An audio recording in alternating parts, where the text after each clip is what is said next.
Today at the City Club of Cleveland, we are listening to a Friday forum featuring Stephen Dettelbach, U.S. Attorney for the Northern District of Ohio.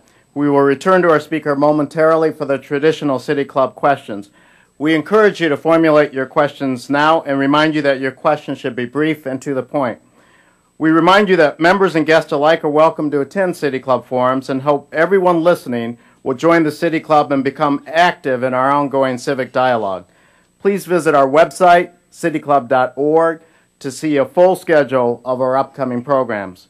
We welcome all of you here and those listening to WCPN 90.3 FM, WCLV, WTAM, or one of the many radio stations across the country. Our television broadcast partner is WVIZ PBS IdeaStream. Television broadcasts of the City Club are made possible by Cleveland State University and PNC. Our live webcast is supported by the University of Akron. Today is the annual Forum on Civil Liberties made possible by a memorial gift from Marguerite Rosenberg Hertz and sons Harlan and Willard, and a major contribution from David Myers and the Charles Stewart Mott Foundation. Joining us at the head table today are Dr. Myers and his wife. Will you please stand and be recognized for your support?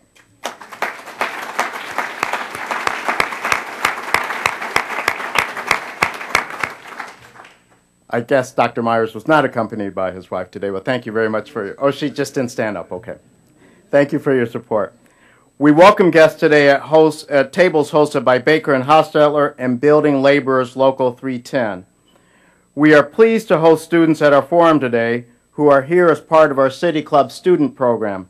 Participation of these students is made possible by a generous contribution from Morton G. and Natalie Epstein. With us today are students from Martin Luther King Junior High School and Washington Environmental School. Will you please stand and be recognized? Thank you.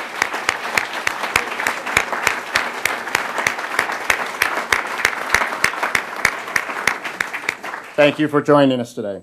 Now we would like to return to our speaker for a traditional City Club question and answer period. We welcome questions from everyone, including guests. Holding the microphones today are City Club Development Director Cheryl Helden and Program Director Kerry Miller. First question, please. Stephen, let's start you off with a nice, easy question. These are always dangerous introductory words. You clearly indicated your office has limited resources and limited people. The public corruption investigation has been ongoing. It has taken up a tremendous amount of time, energy. Does the fact that the county prosecutor has taken almost no role in this public corruption proceeding indicate any mistrust of the county prosecutor by your office or by the FBI?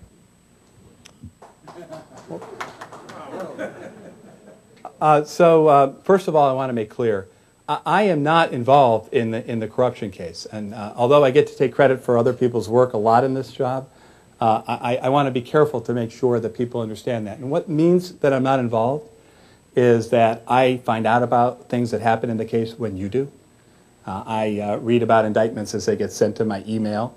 Sometimes the prosecutors will tell me about the indictment in between the times it's posted in the courthouse but before the press release goes out, but sometimes not. So I can't comment on what has been the staffing decisions or decisions as to how those things happen. I can tell you in general that public corruption cases are often handled by the federal government, to be fair, because we are sort of uniquely well situated to handle public corruption matters. We really don't get involved in local politics. And so the decisions that you make in a public corruption case, the decisions to charge somebody or the decision not to charge somebody, I think people feel that the federal government has a special level of detachment and credibility on those tough decisions. I just have to tell you, I don't know about this case, but I did the Nate Gray case. The feds did that alone. We did the Jim Traficant case alone. So there are times when that happens. There are other times where there are joint efforts with local prosecutors and federal prosecutors. and I just can't tell you anything about what happened in this matter. I'd like you to expand on that a little bit. You are in 44 counties, so there are 44 county prosecuting attorneys.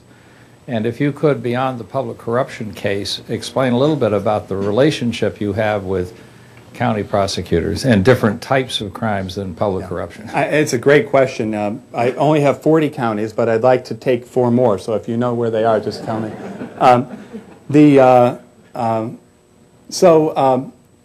Our relationship with county prosecutors is a complex one.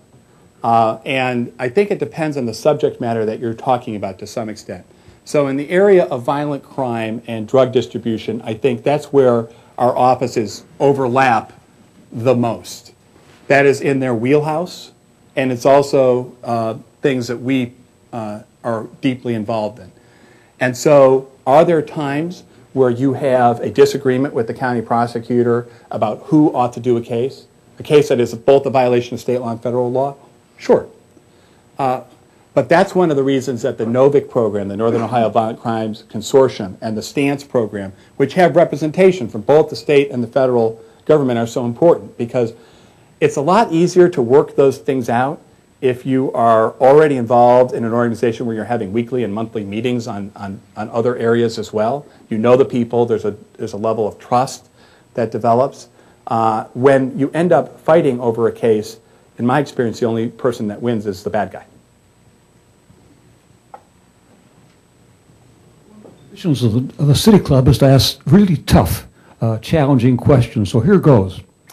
When you were introduced today, the president of the club mentioned that when you were at Harvard Law School, you played basketball with a man who subsequently became president of the United States.